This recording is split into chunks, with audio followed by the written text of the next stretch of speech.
Welcome! In front of me I have Honor Watch ES, and I'm gonna show you how to factory reset this watch by using the system settings on it. Before we start, if you want to factory reset your watch, make sure that the battery level on your watch is at least above 20 or 30%, because if the battery dies during the resetting process, it might damage your watch. Now let's continue with the reset. So first thing you will need to do is to wake up the screen on your watch, and you can do it by pressing the side button. Once you wake up the screen, you can press the side button again to open the menu.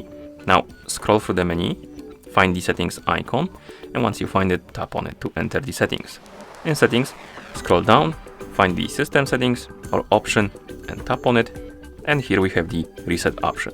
Select it, then tap on the check mark to confirm and start the resetting process. Now let's wait until the resetting process is complete.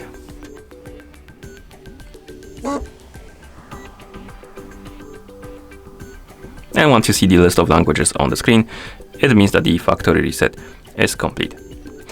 Thank you for watching. If you found this video helpful, please consider subscribing to our channel and leaving the like on the video.